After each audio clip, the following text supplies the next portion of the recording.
Night Football. And then we have our final game of kickoff weekend, a 4-day football celebration tomorrow night for Monday Night Football. I'm going to be going over some of my favorite games of the week, some of my sit-start predictions for week one, and all the latest news. So let's dive in.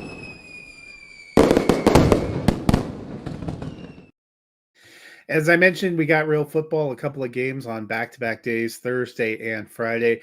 And the first Friday night game of the NFL history, that first Friday, was in Sao Paulo, Brazil. It was a pretty fantastic game as the Packers went down and battled the Eagles. We saw some great moves from some new players in new places. Saquon Barkley had a 3-touchdown day, looked really good for the Eagles, helping to drive them. A.J. Brown, Devonta Smith all had good games. Big game for Jaden Reed on the other side.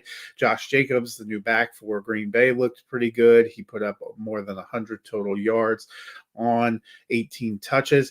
But the game did end on a bit of a sour note as the Packers, on the penultimate play of the game, Jordan Love got caught up in traffic, was able to dump the ball off to be able to make that move, but got his knee caught and went down in a heap. That led to Malik Willis coming on to finish the game. Malik Willis, remember, the quarterback they just traded for, was the only other active quarterback on the roster on Friday night. Jordan Love, had some initial tests. His ACL is intact, which is good. Does not have an ankle injury, which is good.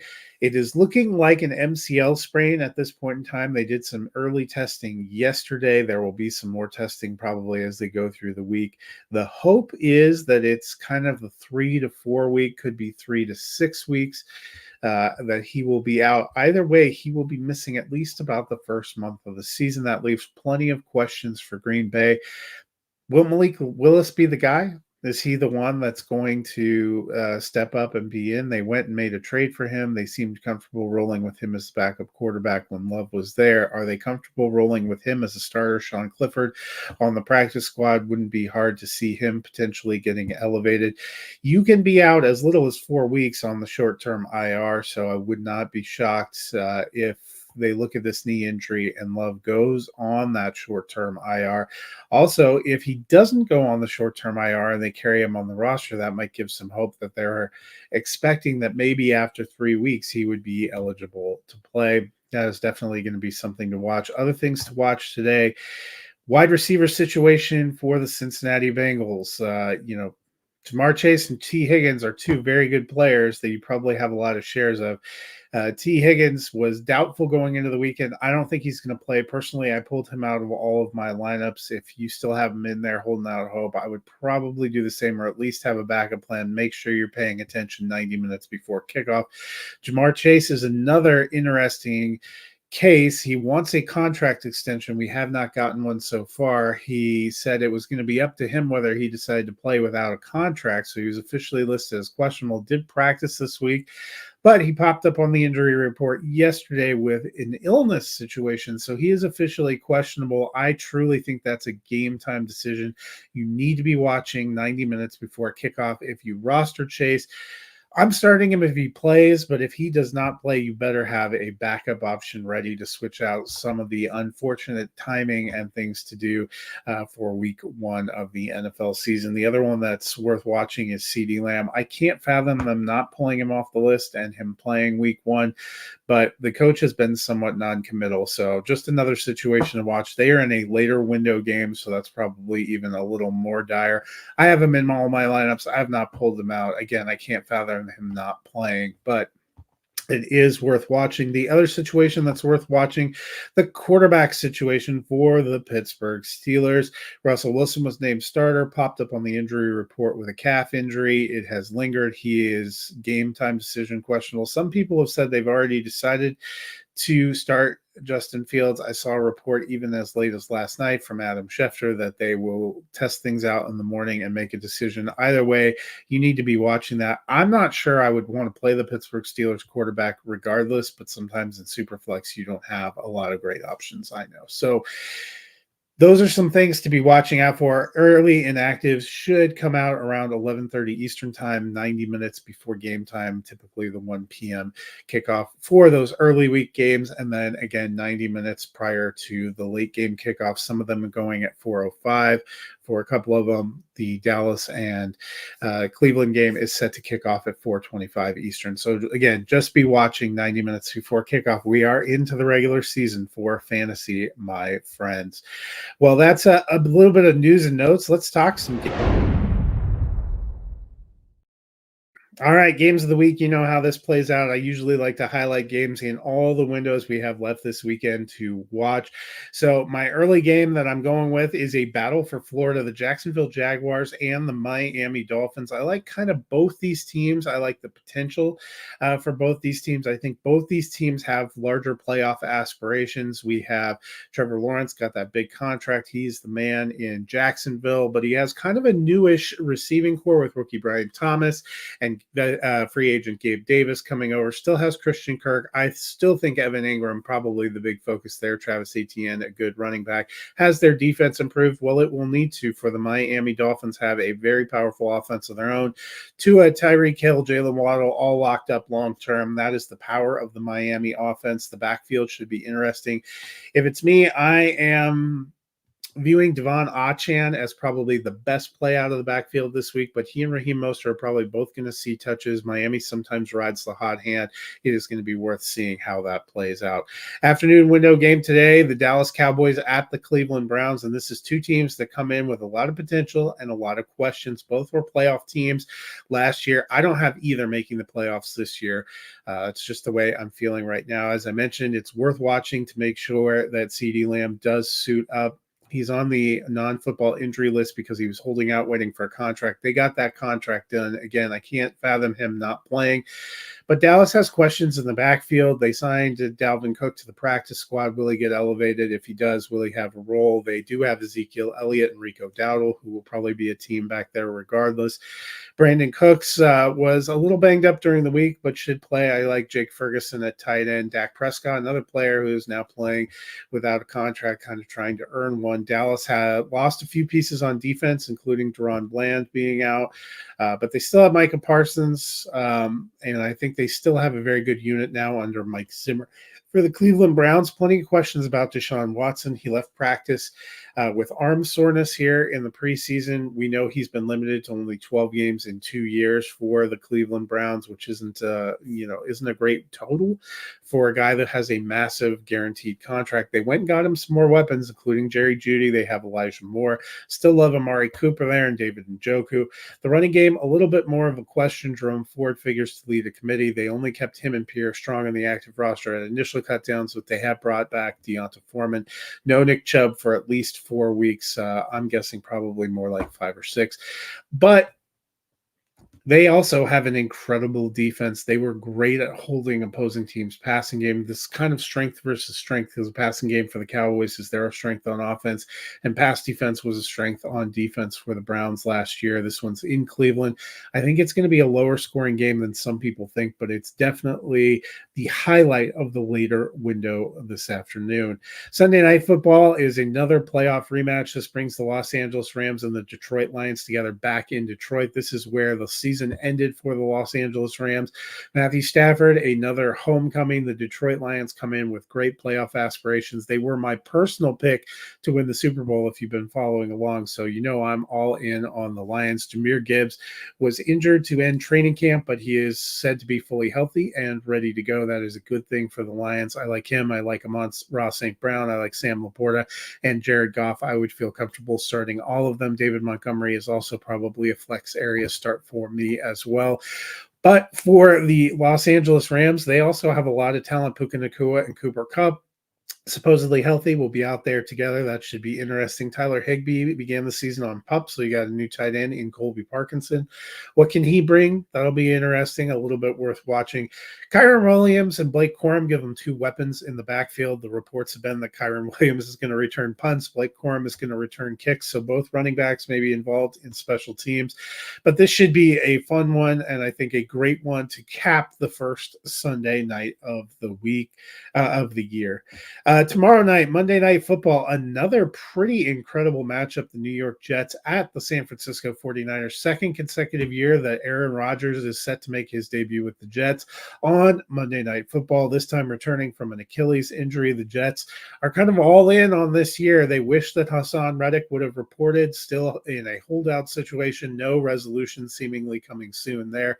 But he does have some good weapons, has Garrett Wilson, Mike Williams, has Alan Lazard, Xavier Gibson, Malachi Corley. So that should be fun. Brees Hall looks like a very good running back. But this is about defenses. The Jets have a very good defense. The 49ers also have a very good defense and also have a loaded offense. They got their contract situations resolved with both left tackle Trent Williams and wide receiver Brandon Ayuk. So everybody should be there. Christian McCaffrey, Deebo Samuel, George Kittle among the weapons for San Francisco, and third-year quarterback Brock Purdy. This is a great matchup. I don't know what to expect. I think it might be a lower scoring matchup just because both teams have great defenses. But for fantasy, especially if you're trailing a little bit going into the week and have some of these players, these are some fantasy rich offenses. So let's hope we get some more activity. I suspect Aaron Rodgers will be out there longer than 4 snaps this year. I like both these teams to potentially be in the playoffs and Rodgers to have a good bounce back season. I don't know if it's going to be incredible on Monday night, but I am looking forward to seeing them play. Well, that'll do it for my games of the week. Before we get out of here, let's talk a few sit-start recommendations.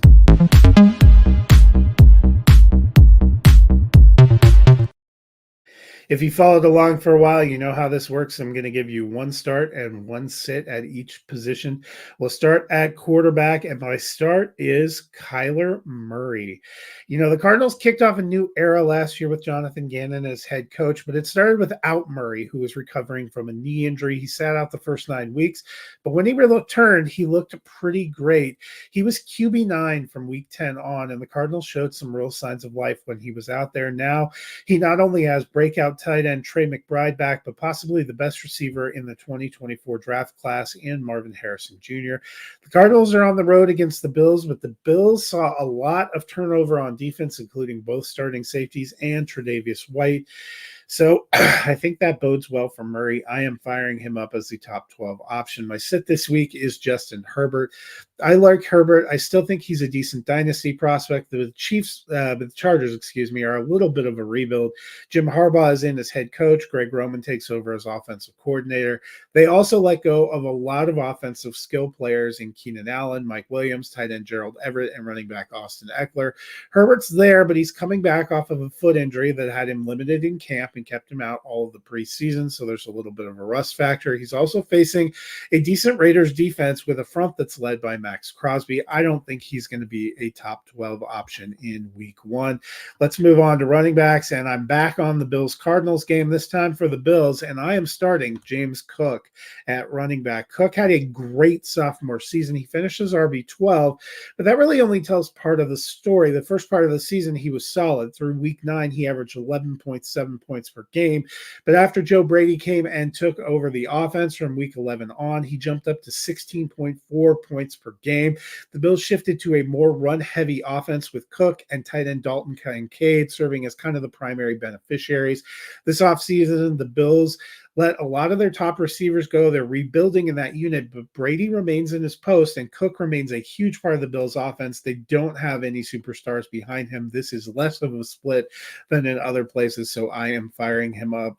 My sit is Zach Moss and Chase Brown of the Cincinnati Bengals, and I have to admit this one makes me a little more nervous now that the wide receiver developments have happened there, but I like the signing of Moss. I still think he's going to turn into a good low-end starter, maybe in that RB2 range, but I'm not sure about week 1. We really don't know the split between Moss and Brown, and we don't know whether either will get enough work to put up big numbers. The Bengals passing game is a big focus of their offense. That week 1 matchup against the Patriots is appealing, but I think the Bengals and a healthy Joe Burrow will still hopefully take to the air.